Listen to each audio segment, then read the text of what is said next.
My name is Koretta Skelton, and I am a member of Zeta Phi Beta Sorority Incorporated, Tau Delta Zeta Chapter in Laurel, Maryland. Tonight, we will be discussing prematurity awareness and coping with premature birth, postpartum needs of premature children, and stresses that come with this birthing experience. Zeta Phi Beta Sorority Incorporated and March of Dimes have been partners since 1971. Since that time, they have fought to bring awareness and to help ensure equitable access to healthcare in all communities. Zeta Phi Beta Sorority Incorporated is an international organization and has carried this fight to all parts of the world to make global impact. According to the World Health Organization survey taken in 2015, an estimated 15 million babies are born too early every year. This is more than 1 out of 10 babies.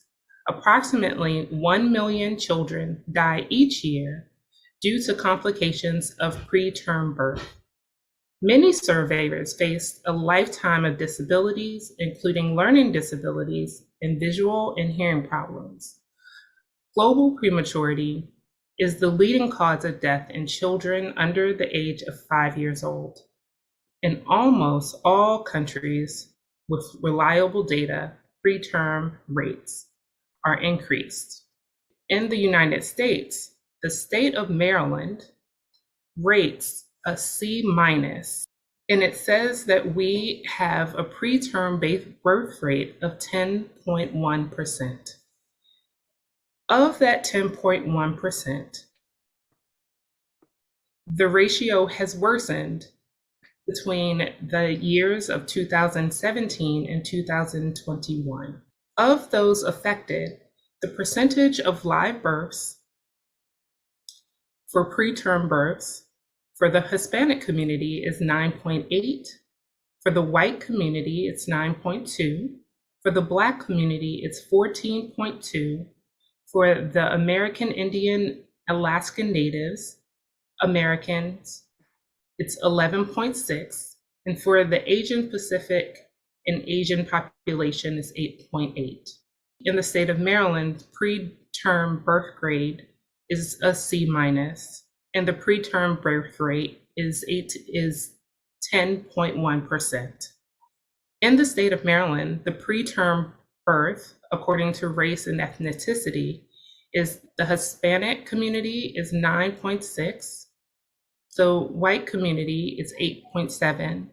The Black community is 12.8. The American Indian and Alaskan Native Americans are 10.6. Asian and Pacific Islanders are 18.6. We have a lot of work to do.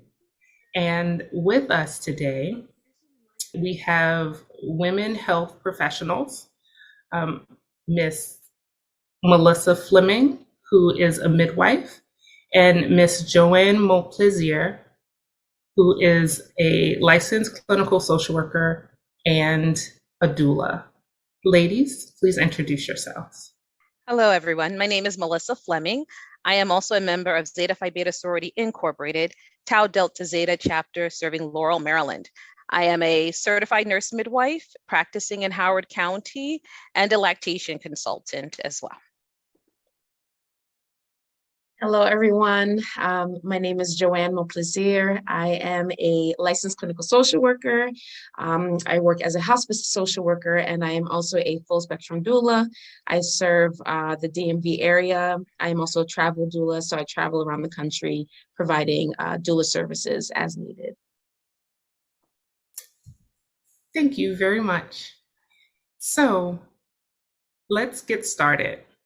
Some of our topics today will be talking about preconception, premature labor, mental health, and lactation and postpartum support, all regarding premature awareness and premature birthing experience. So Melissa, what are some of the pre-existing risk factors that impact individuals who have premature deliveries? It's a great question. So women with chronic health conditions have a higher risk of having a premature delivery. So that would include health conditions such as hypertension, diabetes, sickle cell, lupus, because with these conditions, pregnancy can exacerbate those health conditions and cause the mother to be unwell, and therefore negatively impact the pregnancy. So as well as that, drug or alcohol abuse increases the risk for premature delivery. Multiple pregnancies, which can be healthy pregnancies overall, also have a higher risk of premature delivery with twins or triplets. Preeclampsia, which is a condition that occurs in pregnancy. It's a condition of severe high blood pressure that is a risk for premature birth. And then problems with the uterus or cervix. If we're going back, sorry, we're talking about more what are conditions that women come into pregnancy with that can lead to it. We'll talk about preeclampsia again later, but problems with the uterus or cervix that would have occurred prior to pregnancy. So that could include like if if a woman has had surgery on the uterus, or if the uterus has a unique shape, or if the cervix itself has had some type of surgery as well. Also, too little time in between pregnancies. When there is less than 18 months in between a pregnancy or in between two pregnancies, there's a higher risk that the following pregnancy will end earlier than what is normal. And then also infections that people may have, and maybe they have an infection, they didn't even realize it coming into a pregnancy, such as sexually transmitted infections, which we usually do tests for and try to find, can also lead to increased risk for premature birth. Thank you. And we're in the middle of a pandemic, and so how has COVID impacted preconception and premature deliveries? So COVID has affected premature deliveries because it is an infection, right? And so if a woman contracts COVID during the pregnancy, she has a higher risk if she becomes very ill of going into premature labor, or becoming so sick that the baby is also unwell. And then there's the thought of, do we need to deliver the baby for the baby's safety? Because maybe the baby is old enough where the idea is that the baby will do well if it came out. So that's how COVID can, affect prematurity. Thank you. What premature labor and antepartum conditions are likely to lead to premature births? So if I understand you correctly, what you asked me is what antepartum conditions can lead to premature births or premature labor? Yes, and Okay. What are antepartum conditions? Antepartum conditions are health situations or health conditions that a mother may have during her pregnancy. So during those weeks of gestation. As I mentioned before, those chronic health conditions, again, those can become exacerbated during pregnancy. So if a mother develops really high blood pressure, especially if it's preeclampsia, which is severe high blood pressure in pregnancy, sometimes it is necessary to deliver the baby in order to help the mother do better. Or again, the mother is so unwell that it's also not well for the baby to remain inside, and maybe the baby would thrive better on the outside. So preeclampsia can be, the risk for preeclampsia can be increased in women who already have certain conditions. So women who have hypertension can have a higher risk of developing preeclampsia. Women who are obese have a higher risk of developing preeclampsia, and women who have diabetes or lupus also have higher risks for preeclampsia. So some of those chronic conditions that we mentioned before play into the antepartum conditions that can occur, such as preeclampsia. Thank you. I received some questions about individuals who are over the age of 40, or I think the non-PC term might be geriatric pregnancies. I know I was considered a geriatric pregnancy and it was under 40. So how does that impact Yeah, premature birth, or does that impact premature birth? it does. There is a higher rate of premature delivery in mothers who are over the age of 40. Um, and some of that is, again, is going to be because of health conditions, right? When we're a little bit older, we tend to have more of the health conditions that can lead to problems during pregnancy, like hypertension, like diabetes, like obesity. So those play a part. Also, when we're over 40, sometimes the placenta is at risk for not performing as well as it could have in our 20s or our 30s. And so the placenta is the source of nourishment, oxygenated blood to the baby. And if it is not functioning well, then perhaps the baby doesn't grow well. And so therefore, sometimes it is, again, a necessity to try to get the baby out so that they can thrive better on the outside if they're not being supported during the pregnancy. JoAn, can you discuss with us what ways doulas can help support parents and the baby after premature birth? Absolutely. So that would be a role for, mostly a postpartum doula, providing support in the home, providing infant care education.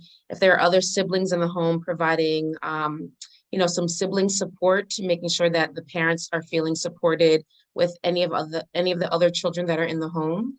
Breastfeeding support as well. Premature babies can have some issues with latching, with feeding.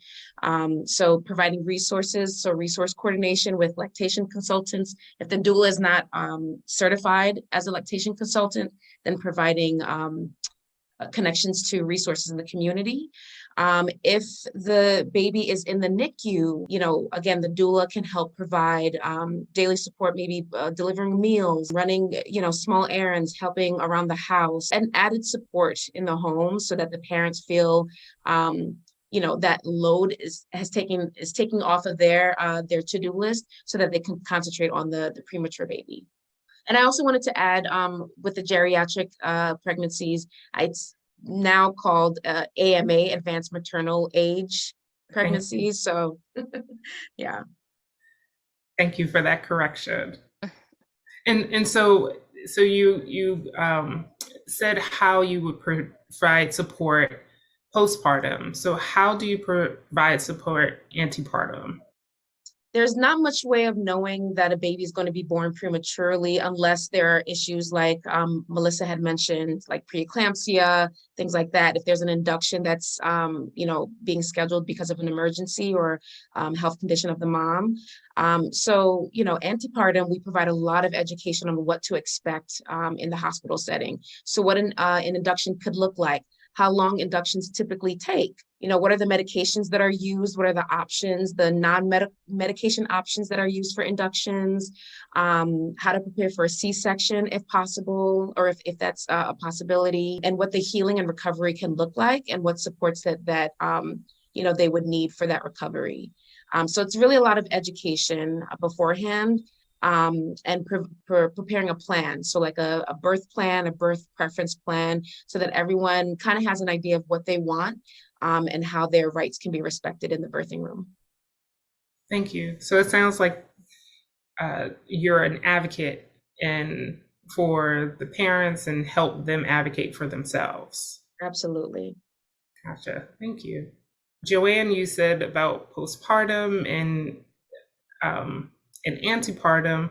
How do you provide support around like the psychosocial aspect and different strategies to help families support individuals in the NICU and in the home? It's a great question. So I utilize my background as a clinical social worker in the work that I do as a doula. And so I think it's important to establish a support network during pregnancy so that we can prepare for postpartum for any and all possibilities. And so I sit down with my clients and really talk about like, who is in your support system? Let's list out those people. Let's delegate tasks to the folks who are in your closest support circle so that when baby does come, let's say, you know, if there is a premature birth or any other complications, that you have these people already ready and waiting to provide that support, and what their tasks are, right? Because you can have people who are, you know, ready to support, but if they don't have anything to do, that's not really helpful. So creating a task list, creating a support network list, and just really, you know, identifying resources in the community. So if there's like, if they need some milk donated, what are some milk banks, breast milk banks that they can reach out to? If they need diapers, where are some places that they can get diapers and baby items, things like that. So just really providing that resource coordination in their immediate community, and then, you know, community at large. Thank you. So you touched on a little bit of like if there's complications regarding latching. Melissa, you are a lactation consultant. Yes. And so what things could parents be mindful of or aware of if they were to have a preterm birth and their child is having challenges with latching Yeah. or So nursing? yeah, the challenges with breastfeeding for the premature baby will depend on each individual baby, of course, but then also the level of prematurity that the baby falls within. So there are different levels of that. For instance, late preterm is a baby that's born between 34 and 36 weeks. Mhm. This baby will often do well. You know, they may have some, they have to be watched though, because they can start off doing really well with breastfeeding. They can get a good latch and make you think like they're going to thrive. But sometimes they start to lose the energy to breastfeed. So these ones in particular need to be watched, and parents need to be aware of that. Like, oh, they got a good latch, they should be doing well. But then sometimes they're not following through with the feed or completing a feed, and therefore not getting all the different types of milk that they need to get to thrive. So it's important to watch their weight, watch, you know, the Pampers that they're producing, and making sure that they're completing their feeds. Babies that are moderately preterm, between 32 and 34 weeks, have more of a risk of ending up in the NICU and maybe having problems with apnea, with coordinating their suck, their swallow, and their breathing. So these babies are sometimes you know, eased into breastfeeding. They may be being fed by a tube to be supported if they're not able to coordinate their feeding, and then may have like short sessions at the breast as they build up their stamina, because it takes actually a lot of energy to breastfeed. You know, babies who are premature need to like kind of save that energy to function on their vitals, right? So they have to like kind of build up their stamina to learn how to breastfeed. And there's a lot more that goes with it. And, you know, a great lactation consultant who would, you know, in the NICU will also help parents and guide them based upon their baby's needs. And then very preterm babies born before 32 weeks, really are at risk for, again, those same things of having like a difficulty coordinating the suck and the swallow and the breathing. You know, they also may tucker out pretty quickly, where they just cannot get a good feed from the breast because they don't have the energy. And then there's also the thing of the size of the mouth and the size of the breast, and that makes it difficult for them just coordinating, you know, that being able to actually obtain a good latch. So these babies may need some more help, but often, you know, if the family is really well supported in the NICU, they can leave the NICU with having established breastfeeding really well, and then continue to do that. So it's some things to look out definitely for the baby's ability to maintain energy and maintain a vigorous suck, and to follow through with a feed so they're actually you know, gaining weight and getting the full nutrition. I can't stress enough, though, how important breast milk is for the premature baby. Premature babies are at risk for something called necrotizing fasciitis, which is an infection of the gastrointestinal tract. And so because of their prematurity, they are at risk for this. And then when they're fed formula, that risk increases, because formula, unlike, does not like coat the GI tract and protect it as breast milk does. So it's really important for the mother of premature babies it's recommended, rather, I should say, that even if the baby's not feeding from the breast, to pump and to offer that milk to the baby so that they can get all the good antibodies from the mom. They can get that protection for their GI tract, and they're getting their complete nutrition that they need from her breast milk. One question I did have for both of you is, how does a premature birth impact the birth parent, the mom? How does that impact them, like with anxiety, with depression? Definitely, it can increase the risk for anxiety and postpartum depression, and we see this in clinical practice. Depending again on the severity of the prematurity, and then also the baby's outcomes, like how well they're doing in the NICU, that has a direct impact on mom's mental well-being. Because of course, she wants to protect this child, and the parents want to protect their child and care for them, and there they are in an intensive care unit. And often they have to see them attached to different alarm systems that are watching their heart rate and their breathing and all of that, or their baby is being tube fed. And just the visual of that alone can be difficult. Plus, you have all of the normal things that are going on, the physiological changes that moms are going through postpartum. So on top of that, you have the anxiety that is, that is being built in by watching their child maybe not thrive and do as well as, they would hope that they would do. So that's stressful. And then there's even more particular stress on people who have children already and then experience a premature birth. So they have the children at home that they have to make sure are cared for, and depending on what their social circle is like and their support is like, and then having to try to get to the NICU. Sometimes there's a lot of guilt that's built in there if they can't be in one place or the other enough, or what they feel like is enough. So that could be another contributor to an increased risk for, postpartum anxiety and postpartum depression.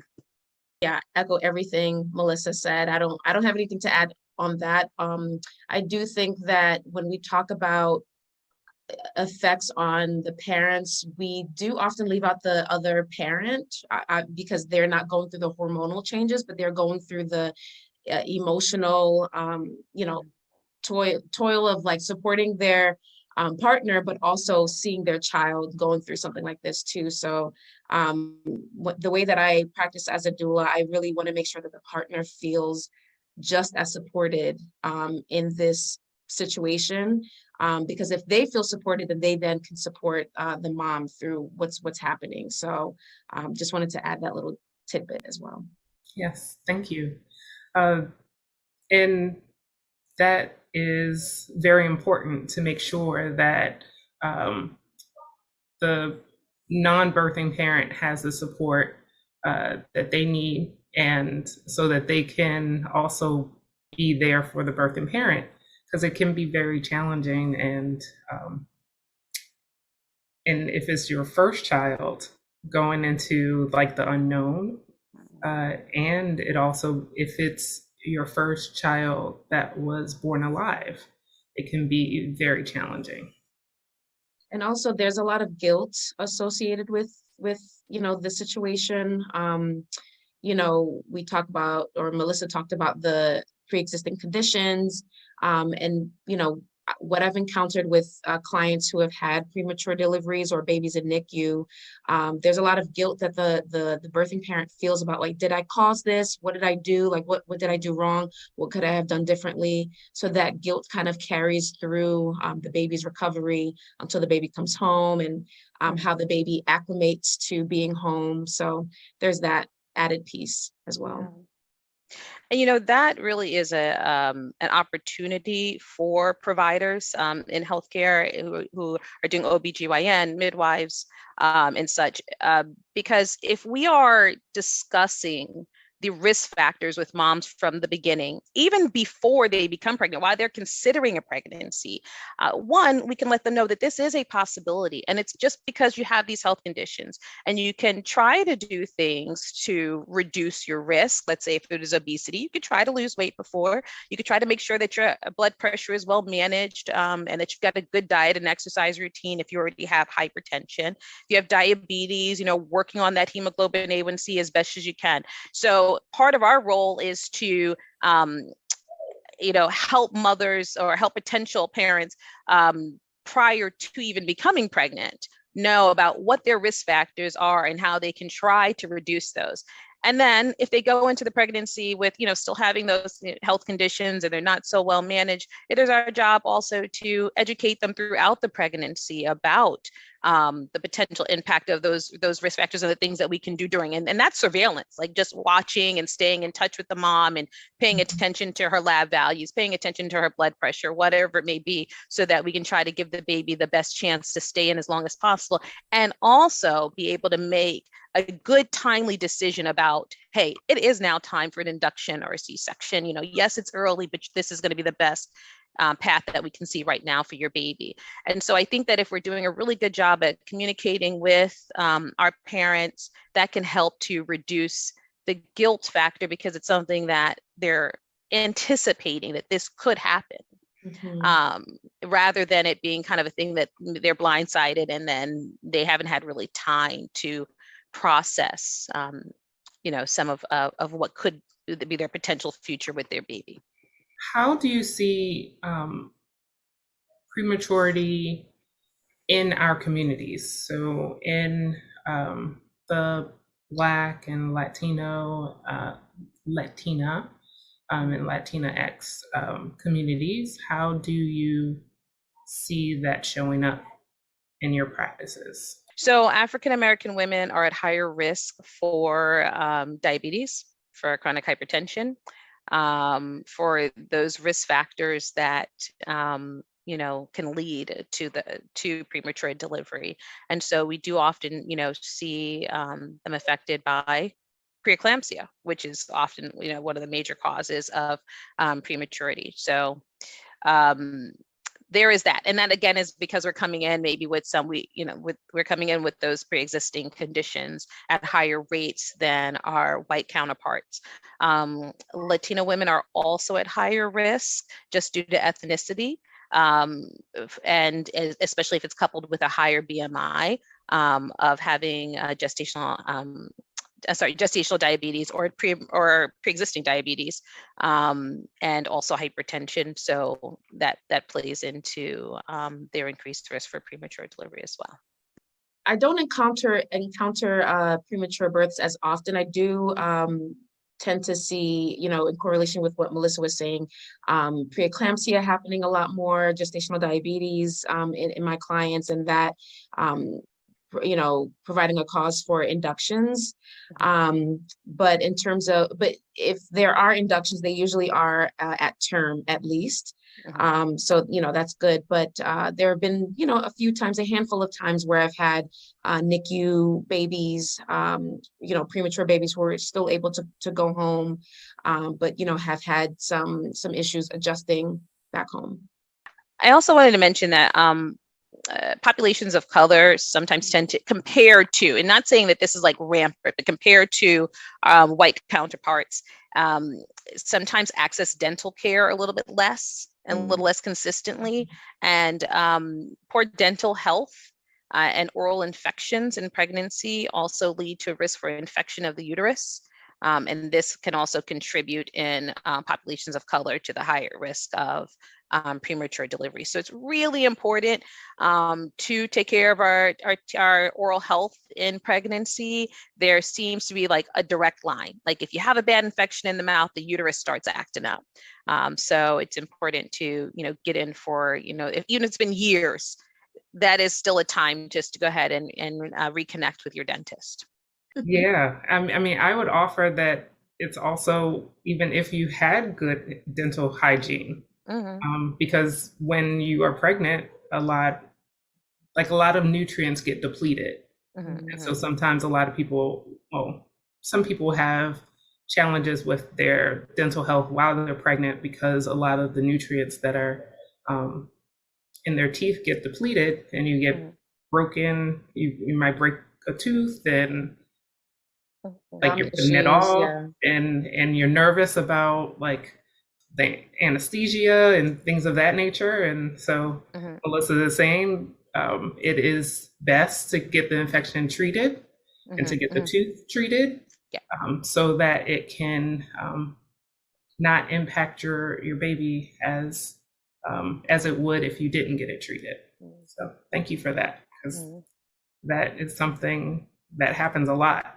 Like, we don't talk about often. Yeah. One of the things that sometimes we also don't talk about while we're talking about infection is, the importance to protect ourselves from seasonal infections, such as like the flu, or our pandemic infection, COVID. So, the CDC does recommend to have those vaccinations during pregnancy.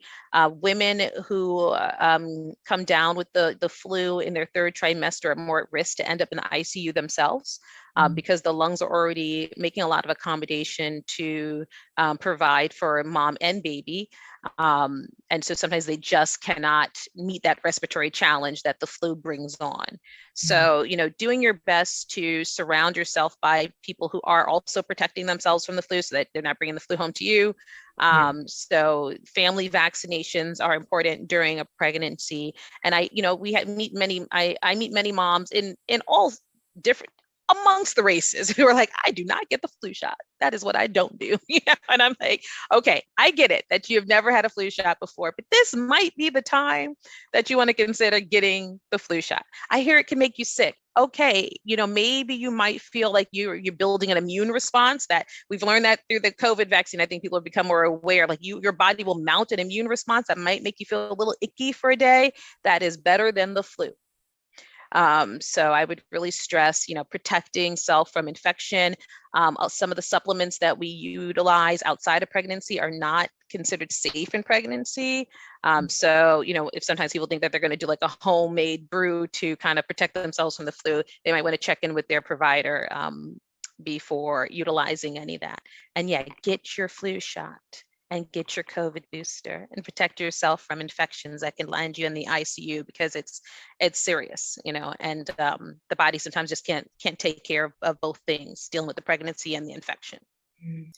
Thank you, ladies. I really appreciate your time and your expertise and just the wealth of knowledge that you all bring to this conversation. Do you have any closing remarks that you would like to bring before we close? I just want to put another plug in for doulas, especially in the Black community and communities of color. Oftentimes, and I think this is changing now in recent years, but doulas have been considered a luxury when they're actually a necessity. There are programs out there that help with cost of applying for doula. The Black Doula Project, for example, provides a stipend. You just apply and they provide a stipend for you to afford a doula if a doula's fee is outside of your price range. But doulas are accessible. They are necessary.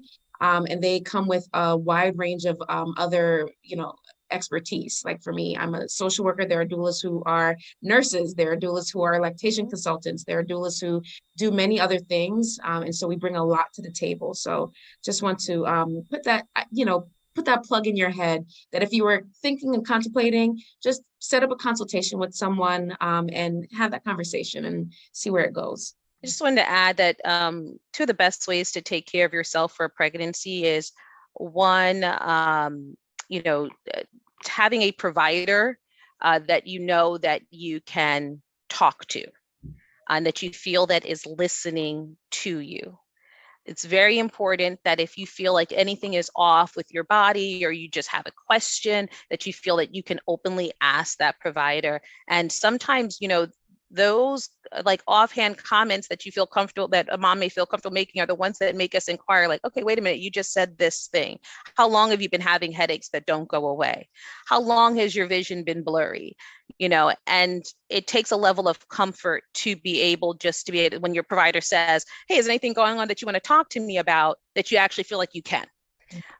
So I think it is important to have a provider that you can talk to. And the second part I was going to say is find that provider before you become pregnant, so that you're establishing a relationship and that they are talking to you about your your health, going into a pregnancy. And then the other thing I would say is just having, and as was mentioned before, like having a great circle around you if possible, that can support you through the ups and downs of a pregnancy and help to reduce your stress, because stress can also play into, of course, our well-being and the health during the pregnancy and the outcomes of the pregnancy. So wrapping yourself up in a bubble of protection as best as you can.